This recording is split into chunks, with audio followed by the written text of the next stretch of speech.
bonjour à toutes et à tous, bienvenue sur KTV Kwezi FM, le 106.9 pour un temps de parole, toujours en direct à la radio et à la télévision. Debré Ali Combo, le président de la COBA, est avec nous. C'est lui qui préside donc la commission destinée à attribuer les bourses aux étudiants. Debré, bonjour. Bonjour Patrick, bonjour à tous les Mahorais. Merci d'être avec nous. Rachid, hier, nous disait qu'il y a 4000 élèves, grosso modo, qui attendent près de 15 millions d'euros de bourses qui auraient dû être déjà versées, en tout cas en partie, et qu'à la minute où il parlait, c'est-à-dire hier, à peu près à la même heure que vous, 0 euro était parti. Et que là, il y avait un gros problème à cause d'un certain nombre de logiciels qui n'étaient pas forcément en place. Et des moyens aussi qui manquaient dans ce service. Vous confirmez ces faits? Alors, Monsieur Patrick, permettez-moi tout d'abord de dire que des fois, il faut faire attention quand on a le micro, quand on est devant la caméra, de faire attention à ce que l'on dit. De ne pas oublier surtout qu'on est fonctionnaire, qu'on appartient à une administration. Vous imaginez, les étudiants viennent à peine de faire leur entrée en métropole. Et quelqu'un ici à Mayotte s'amuse à faire peur et à ses étudiants et à la population, c'est-à-dire aux parents, en véhiculant des fausses informations.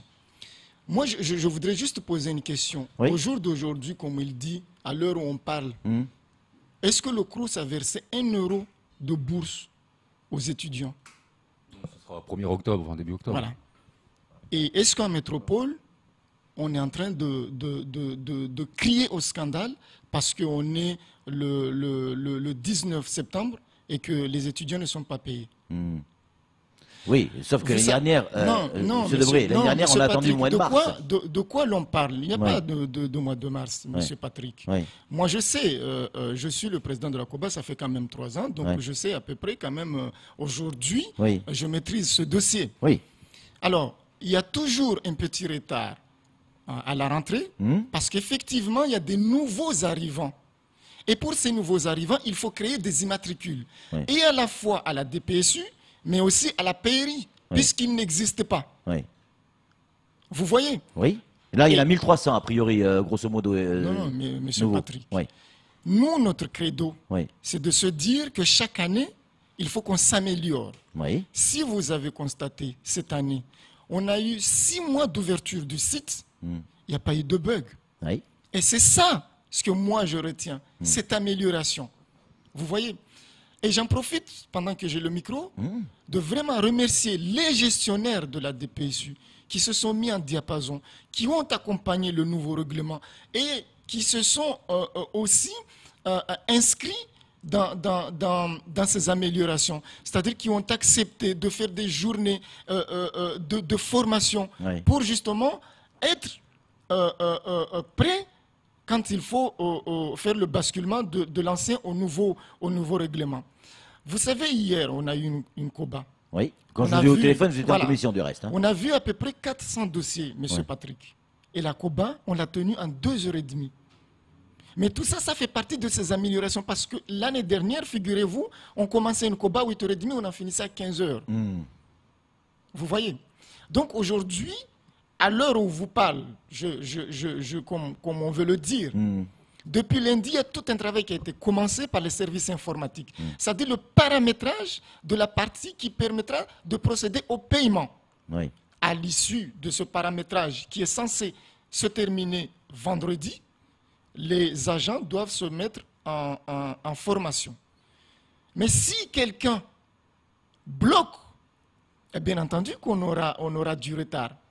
Parce qu'une personne a décrété que le premier paiement interviendra au mois de décembre, donc on veut faire durer la chose pour faire en sorte qu'on puisse dire, voilà, vous avez vu, j'avais raison. Donc vous nous dites clairement, Monsieur Debré, que si il n'y a pas la grève, on n'est pas en retard sur le versement des bourses. C'est ça que vous nous dites? Vous savez ce que réclament les gestionnaires? Je parle des gestionnaires, encore une fois. C'est qu'aujourd'hui, du fait qu'on est sur du paramétrage ou la partie qui va nous permettre de procéder, en tout cas au mandatement, parce que le paiement, c'est la PRI qui fait le paiement. Donc, on leur a demandé de rentrer les montants sur un fichier Excel. Oui. Donc, aujourd'hui, ils nous posent la question en termes de responsabilité. Oui. Nous, on n'a pas envie de léser un étudiant plus qu'un autre. On n'a pas envie de nous tromper. Et moi, ça me plaît d'entendre ce discours. Parce Oui, que ça c'est veut professionnel, dire que, conscience professionnelle. voilà, Oui. ça veut dire que j'ai en face de moi des gestionnaires aujourd'hui qui ont la conscience professionnelle, qui s'interrogent sur le travail qu'ils font parce qu'ils sont investis. Et leur responsabilité Voilà, aussi. Voilà. Parce que s'il y a une erreur sur le tableau Excel Tout qui à est fait. facilement modifiable, Tout à fait. ça Et peut leur être imputé. Et ça, c'est entendable, monsieur Patrick. Oui. Et là-dessus, je les soutiens à 100%. Oui. Donc, il nous appartient à nous, responsables, de leur apporter l'assurance Oui.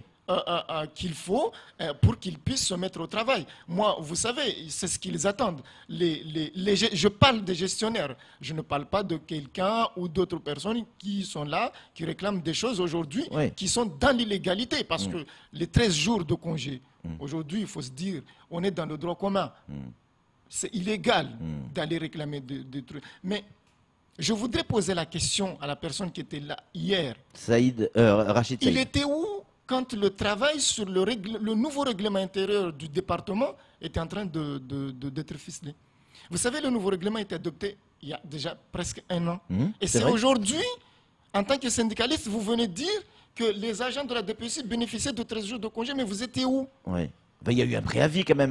La grève n'est pas tombée du jour Oui, au mais lendemain. Patrick, en tant que syndicaliste, ça n'a même pas lieu Ouais. de figurer dans un préavis de grève. Ouais. Je vous dis, d'aujourd'hui, ça relève de l'illégalité. Ouais. Après, ça, c'est la responsabilité de l'administration. Ouais. Si l'administration veut rentrer ça ne m'appartient pas à moi. Moi, j'aimerais, on va donner la parole à Samuel, mais j'aimerais quand même que vous puissiez répondre, Debré Ali Combo, à la question.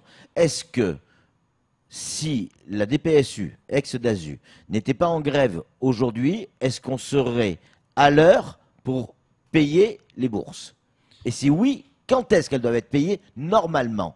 Alors, monsieur Patrick, Oui. c'est pas comme ça que ça se passe. Ah, Il y a à préparer des dossiers pour les passer en commission. oui. Comme ça a été dit, on a à peu près environ 4000 étudiants qu'on suit Oui, chaque année. oui. Ces 4000 étudiants, on ne peut pas les passer Bien sûr. tous en même temps dans une commission. Bien sûr. Ce que nous avons convenu, c'est-à-dire les membres de la COBA, c'est de faire en sorte que la dernière COBA, c'est notre souhait en tout cas, ait lieu au mois de novembre.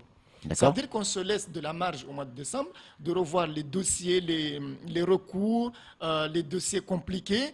Voilà, c'est ça, ces améliorations dont je suis en train de vous parler. Mais ça, c'est notre volonté à nous. D'accord, mais normalement, quand est-ce que cette Après- bourse doit être versée? Dans la normalité. Après, monsieur Patrick, les situations sont individuelles. Oui. Nous, on fait en sorte de faciliter le travail. C'est-à-dire que en COBA, on est en capacité d'étudier un dossier alors que l'étudiant n'a pas encore envoyé, par exemple, le justificatif de résidence, Ouais. le certificat de scolarité. Ouais. Ça veut dire que nous, on donne un avis favorable sous réserve de compléter.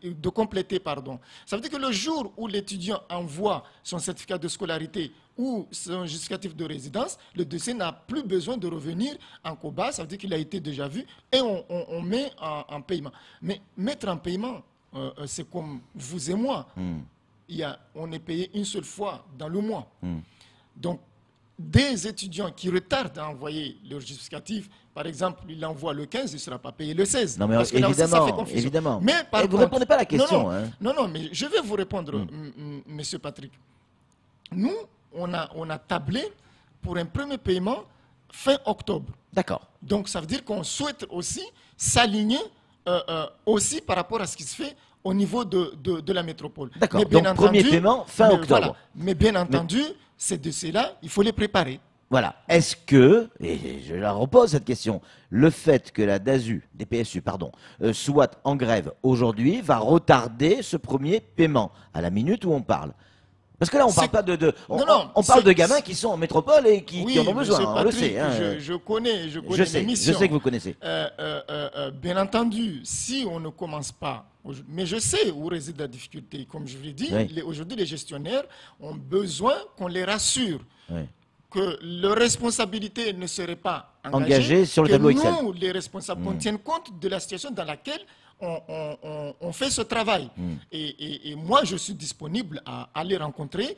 On a fait, chaque soir, je fais le point avec la directrice, le DGA, pour voir les solutions qu'on peut d'ores et déjà leur apporter autour de la table afin qu'ils reprennent le travail dès la semaine prochaine. Samuel Bocher, le rédacteur en chef de France Mayotte Matin, une question opposée. Je reprends les propos de Rachid Saïd sur ce plateau hier, puisque vous ne l'avez pas entendu apparemment. Ça me paraît important. Il disait que la DPSU instruit les demandes, les dossiers. Ça part à la COBA. La COBA dit oui ou non. Si c'est oui, ça part au parapheur, enfin à la signature au conseil départemental. Hein, et il dit que ça prend à peu près 3 semaines, 1 mois. Parfois, c'est très très long. Ça revient après signature à la DPSU pour aller à la DRFIP, la Direction Générale des Finances Publiques, qui va payer pour l'immatriculation et ainsi de suite. Et là, il dit ça prend aussi entre 3 semaines et 1 mois. Donc on est sur un délai. Si on commençait les paiements aujourd'hui, ce ne serait pas de toute façon avant novembre.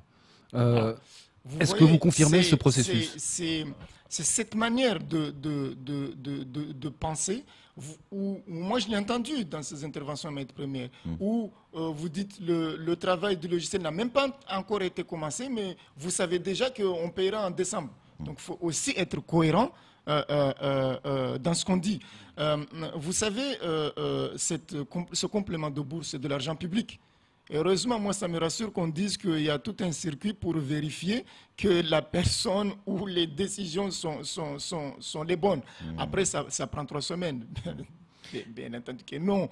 Sinon, comme je vous dis, à part l'année dernière, à part septembre, octobre, comme je dis, parce que chaque année, il y a toujours un décalage, voilà. Mais à partir de novembre, décembre, on a été bon. On a été bon. Et chaque année, comme je vous dis, nous, c'est de faire le point sur l'année passée, qu'est-ce qui n'a pas marché, quels sont les points sur lesquels on peut s'améliorer, et petit à petit. Moi, je n'ai pas la prétention de dire que cette mandature, on va tout régler à la DPSU, mais il faut poser les bonnes bases. Il faut poser les bonnes bases pour l'avenir, pour ceux qui vont arriver. Debré Ali Combo, Rachid Saïd répond à l'instant. Il dit « Je n'ai jamais parlé de 13 jours de congé. J'ai évoqué le problème du logiciel, en premier, dès le mois de novembre 2017. J'étais le seul à l'époque à le faire dans cette direction. Il y a quand même eu un préavis. Il y a eu 4 semaines de préavis. Pourquoi est-ce que le conseil départemental n'est pas allé à la rencontre de la DPSU et des grévistes pour tenter de discuter, de désamorcer, pour éviter qu'on se retrouve dans cette situation? Monsieur Patrick, moi le préavis, je le connais. Oui. Ça tenait sur 3 points. Oui. Des fauteuils orthopédiques, oui. c'est dit. Mais les fauteuils que vous avez livrés, 29 ou 30 fauteuils, je crois. Parce qu'on n'a pas attendu justement au département qu'il y ait un mouvement de grève à la DPSU. C'est quelque chose qui était déjà acté, c'est une décision qui était déjà là, avec une distribution au niveau de l'administration, avec un calendrier bien précis. Sinon, ne passez pas parce que la DPSU a envoyé un préavis de grève que le département va livrer des... Voilà, les chaises ont été livrées. Les 13 jours, moi je le dis, on est dans l'illégalité aujourd'hui. Si mais il dit qu'il n'a jamais parlé de 13 jours. Non, mais ça figurait dans le préavis. On parle de préavis, là, monsieur Patrick. C'est clair. Après, aujourd'hui, on parle du logiciel. Moi, je dis tout simplement, à chacun sa place. Vous voyez, la question du logiciel, c'est une décision qui a été prise en commun accord. Aujourd'hui, on fait le point avec les services informatiques. Ils sont mobilisés, je vous dis, Patrick. Aujourd'hui, ils sont en mesure de nous livrer l'intégralité de la partie qui procédera au paiement. D'accord. Voilà. Donc ça, c'est plutôt rassurant. Voilà. Et le paramétrage a débuté lundi, il est censé se terminer vendredi. À partir de la semaine prochaine, on doit être en formation. Voilà. Et commencer les paiements d'ici 10 jours. En tout cas, fin octobre pour les premiers, en tout cas, si j'ai bien compris. Samuel, une réaction, une question. Je reprends les propos d'hier, encore une fois, expliquant que, en effet, dans une délibération du 22 décembre 2017, le règlement a changé. En fait, il modifie les conditions d'attribution pour devenir bénéficiaire des compléments de bourse. Et Rachid Saïd nous explique qu'aujourd'hui, la COBA va devoir revoir les 4000 cas, alors les 1200 nouveaux, mais aussi les anciens, ceux qui étaient dans le cursus, en cours de cursus, parce que leurs conditions ont peut-être changé par rapport au règlement qui est appliqué. Vrai ou faux? Alors encore une fois, le nouveau règlement permet juste à des jeunes, hier, qui n'étaient pas éligibles et qui faisaient des parcours extraordinaires, aujourd'hui de rentrer dans le dispositif. Quand vous bénéficiez, vous étiez éligible à l'ancien règlement, de toute façon, vous êtes dans la partie qu'on appelle renouvellement. Après, ça va s'ajuster par rapport aux nouveaux aux critères, mais en tout état de cause, les étudiants sont gagnants dans ce nouveau règlement. Donc, à nous, ça ne change pratiquement rien. On a l'habitude en Koba. Debré Ali Combo, rassurez-nous. Il est 55, il est fini ce temps de parole. Qu'est-ce que vous avez envie de dire aux parents? Parce que les parents sont inquiets, les élèves évidemment, mais les parents qui sont, et vous le savez mieux que moi, Debré, les parents qui sont ici, les enfants qui sont en métropole, il y a les syndicats qui montent au créneau, grève à la DASU, etc. Les parents s'inquiètent. Forcément, est-ce que mes enfants vont avoir de quoi manger en métropole? Est-ce que mes enfants vont pouvoir payer le loyer? Ils sont loin, ils sont à 8000 bornes. Qu'est-ce que vous avez envie de dire aux parents aujourd'hui? Alors, moi, j'ai envie de dire aux parents, ça fait 3 ans qu'on est sur ce dossier. En Koba, vous savez, il n'y a pas que les élus. Oui. Il y a les associations de parents Oui. qui sont représentés. Il y a les représentants des étudiants. Oui. Vous savez, on partage toutes les difficultés. Il y a aussi les services de l'État. Oui. Et donc, au jour d'aujourd'hui, nous avons déjà vu, je dirais, on a fait 3 Koba. Et dans chaque Koba, on voit à peu près 400 étudiants. Oui. Et donc, nous mettons tout en œuvre, en tout cas au niveau du département. Comme je l'ai dit, tous les soirs, on fait le point avec les services informatiques, la directrice de la DPSU, afin que nos étudiants ne puissent pas être en difficulté. Moi, dès le départ, j'avais attiré l'attention en disant, je ne veux pas qu'on se retrouve dans la situation de 2015. Mais à l'inverse, voilà, à l'inverse, je refuse que la DPSU soit un nouveau feuilleton ici à Mayotte, comme le port de Longoni, où des personnes, parce que nous savons tous qu'il y a des élections syndicales qui arrivent, prennent en otage des étudiants, bloquent le fonctionnement et ils viennent s'inscrire en sauveur des étudiants. Nous, ça fait longtemps qu'on est déjà dessus. Merci beaucoup, Debré Ali Combo. En tout cas, merci d'avoir amené votre éclairage sur ce dossier. Et c'était notre devoir. On a reçu hier Rachid Saïd. Notre devoir, c'était de recevoir Monsieur Debré Ali Combo pour avoir également une autre version. Maintenant, faites-vous votre opinion, vous qui nous regardez ou qui nous écoutez. Merci 1000 fois d'avoir répondu à nos questions. C'est tout pour ce temps de parole. Tout de suite, la suite de notre programme.